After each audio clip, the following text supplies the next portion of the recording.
ಶಾಂತಿಯುತವಾಗಿ ಗೋಕಾಕನ್ನ ಬಂದ್ ಮಾಡುವ ಮೂಲಕ ನಮ್ಮ ಯುವ ನ್ಯಾಯವಾದಿಗಳು ಗೋಕಾಕ್ ಪ್ರಮುಖ ಬೀದಿಗಳನ್ನು ಸೇರಿದಂತೆ ಇಲ್ಲಿಂದ ಗುರ್ಲಾಪುರದವರೆಗೆ ಬೈಕ್ ರ್ಯಾಲಿಯನ್ನು ಹಮ್ಮಿಕೊಂಡಿದ್ದೀವಿ.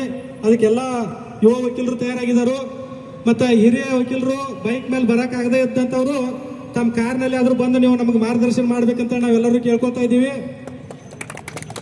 ಬೈಕ್ ಕೂಡಲೇ ಇವತ್ತಿನ ದಿವಸನೇ ಪ್ರಮುಖ ಹಂತಕ್ಕೆ ಬಂದ ಕಿಸಿಂದ ಸಿಮ್ಸಾ ಏನಿದೆಯಾ ಶುಗರ್ ಇಂಡಸ್ಟ್ರಿಯಲ್ ಎಲ್ಲ ಮಾಲೀಕರನ್ನು ಒಳಗೊಂಡು ಒಂದು ಮೀಟಿಂಗನ್ನು ಮಾಡಿ ಏನು ಅವರಿಗೆ ಕೊಡಬೇಕಾದಂಥ 3500 ಬೇಡಿಕೆ ಇದೆ, ಅದನ್ನು ಕೂಡಲೇ ಪರಾಮರ್ಶಿಸಿ ಘೋಷಿಸಿದೆ. ಆದಲ್ಲಿ ರೈತರ ಜೊತೆಗೆ ಅನ್ಯೋನ್ಯವಾದ ಸಂಬಂಧವನ್ನು ಸರ್ಕಾರ ಇಟ್ಕೊಳ್ತದೆ.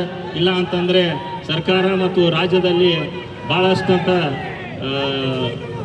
ಪ್ರತಿಭಟನೆಗಳ ಮುಂದೆ ಆಗುವ ಅನಾಹುತಗಳಿಗೆ ರಾಜ್ಯ ಸರ್ಕಾರ ಹೊಣೆ ಆಗಬೇಕಾಗ್ತದೆ ಅಂತ ಹೇಳ್ತಾ ಇವತ್ತಿನ ಒಂದು ಈ ವೇದಿಕೆ ಮತ್ತು ಯಾವ ಪಕ್ಷ ಅಥವಾ ಯಾರ ಬಗ್ಗೆನೂ ಮಾತಾಡೋದಿಲ್ಲ.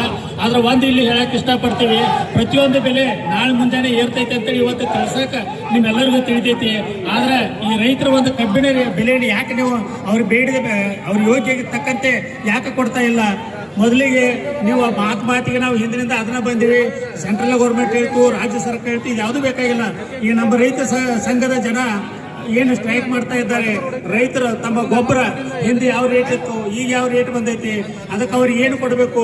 ಈಗ ಸರ್ಕಾರಿ ನೌಕರರಿಗೆ ಏನಾದರೂ ಒಂದು ತುಟ್ಟಿ ಆದ ನಂತರ ತುಟ್ಟಿ ಬತ್ತೆ ಅಂತ ಅವ್ರಿಗೊಂದು ದುಡ್ಡು ಕೊಡ್ತೀರಿ, ಪಗಾರದಲ್ಲಿ ಹೆಚ್ಚಿಗೆ ಕೊಡ್ತೀರಿ. ಆದ್ರೆ ಇಲ್ಲಿ ರೈತರು ಬೆಳೆದಂತ ಕಬ್ಬಿಗೆ ಒಂದೇ ರೀತಿ ಸಮಾನ ಒಂದು ಬೆಲೆಯನ್ನು ಕೊಡ್ತಾ ಇರೋದು ಅದು ನ್ಯಾಯಸಮ್ಮತ ಅಲ್ಲ ಅಂತ ಈ ಸಂದರ್ಭದಲ್ಲಿ ನಾವು ಹೇಳಕ್ ಇಷ್ಟಪಡ್ತೀವಿ. ನಾವು ಧ್ವನಿ ಎತ್ತಲೇಬೇಕಾಯ್ತೆ.